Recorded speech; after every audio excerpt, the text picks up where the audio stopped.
tell you what, we're just coming off of our second stop here with the Roadtrip 2.0 with Duquesne Light. It's all about electric vehicles and autonomous vehicles. We're in a Tesla Model S that combines the best of all that. And we're hanging out with Eaton. Who am I hanging out with today? Hi, I'm Jennifer Pleskina. I'm in segment marketing for our residential division. I'm so glad you're hanging out with us today because Eaton's playing a huge role in making sure we can charge these things when we get them home. That's right. It's a big deal. You need to get to where you're going. You ready to go for a quick ride? Yeah, sure. This car's a lot of fun. Yeah, I love Teslas. Point the way. Tell me which way to go, and Right. we'll do something fun. All right. Perfectly cool.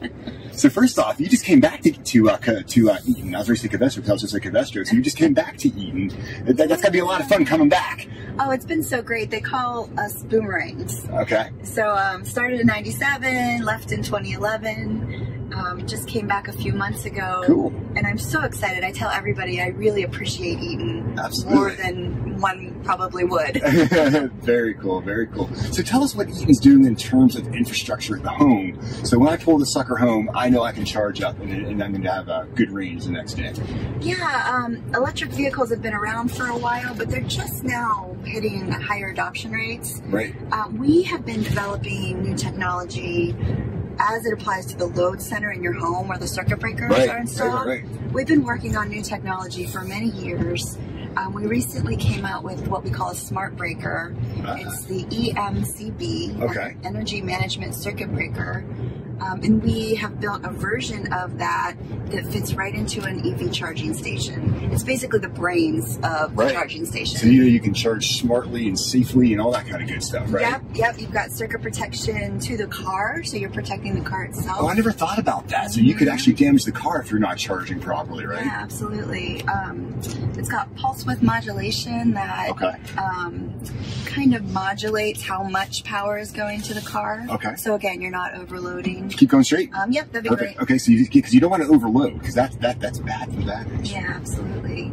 And then our smart breaker is smart, so we have Wi-Fi on board, we have remote control, we've got additional features that can tie back to our customer software packages.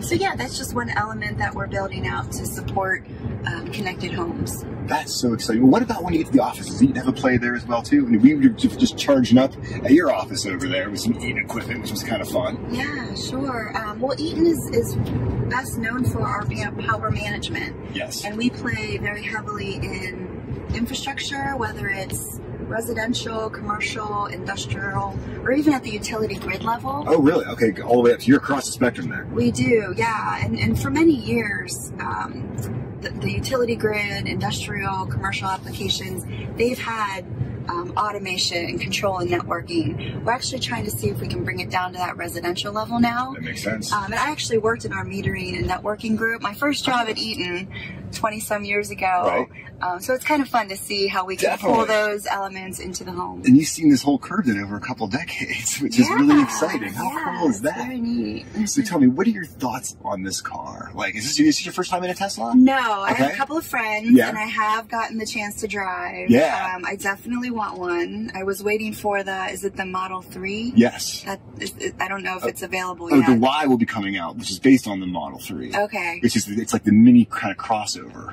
kind of version, like a mini X. Yeah. I was waiting for the latest version, but yeah, I love them. They're great. I love electric vehicles. What I'm most impressed about is that I don't feel like I'm in an appliance. I kept thinking I was gonna feel like I was in an appliance, right? But for me, you get the road feel, everything's coming through there, but at the same time, I'm like, wait a second, I'm not emitting any toxic fumes. I'm hoping that the power came from some clean sources, but at the end of the day, we all have to use energy to get where we want to go. This is a more efficient, dare I say, more stylish way to go. Oh, this is definitely stylish. I actually sat in the first EV1, which was a General Motors car. Oh my goodness! I mean, there's a whole conspiracy about who killed the EV1, right? Oh, I don't know about that. But I interned at General Motors in college, so we did this worldwide internship program in Detroit. So tell me about the EV1 then, compared to this. Well, I mean, there's not much to compare other than when you turn it on, you can't hear anything. Right. And that was the real, in 1996 or whatever I was in it, that was the big thing. Wait, there's no motor. There's no motor. See, that's the biggest thing for me when I got into this car. It's like, me in cars, it's all about the sound. And when you're like, wait, is it ready to go? Like, yeah, but I don't hear anything. So after I've probably put about 40 miles on this so far, I'm now like, it doesn't bother me anymore. Oh, you're used to it. You should see the first time we put the autopilot on, the self-driving mode.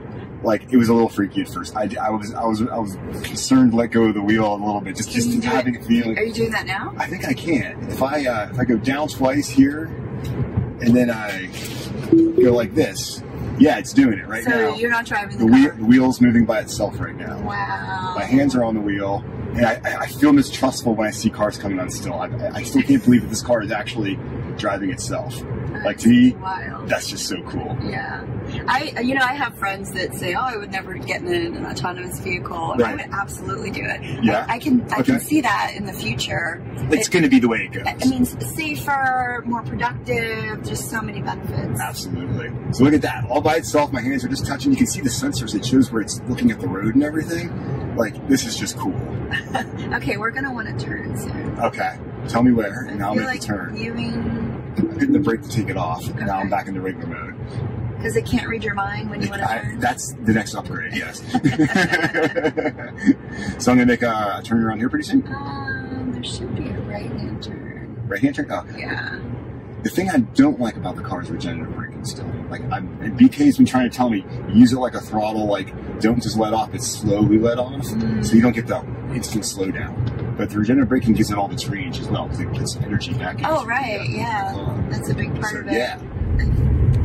So Jennifer, I mean, at the end of the day, we're taking these cars home, we're charging them up. Right. And I guess, like, so I mean, we're not going to superchargers all the time, but we're at home doing what we got to do. And with Eaton being in the home now, which is what's so great, so we can put like 40, 50, 60 miles of range like that, you know, when we're home eating dinner, and we're good to go. So I get that at the end of the day, home infrastructure is going to be so important for us, right? Yeah, it's really interesting. We talk a lot about application and install. So it's important to know your home infrastructure, your power distribution, the panel in your home. Right. Can it handle it? You may have to upgrade your breakers. So that's something you got to think about when you're looking at the total cost of ownership of getting an electric vehicle. You got to make sure you got the infrastructure at home. Right. And you said Eaton's making it smart and they're making it simple. So you get the right electrician to come out with the Eaton parts, they plug it in, you're charging safely in no time. Yeah, in fact, we have an Eaton certified contractor network that we work closely with. That makes sense. Yeah, it's so important. We can make products all day long, but if unless they're bolting them in, it doesn't mean anything. Plug and play doesn't exist necessarily. And making it easy for the customer as well too, so they're not looking around for a qualified electrician. They know that someone shows up. They know what they're doing. Right. Absolutely.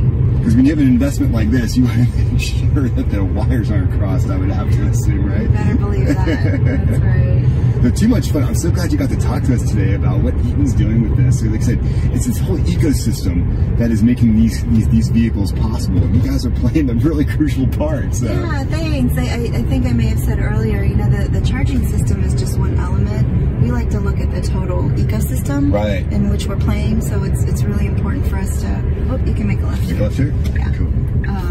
Make sure that we understand the total application so that we can build products and services and solutions. Very cool. Thanks again for your time and riding along with us. Oh, thanks for having me. This is so much fun.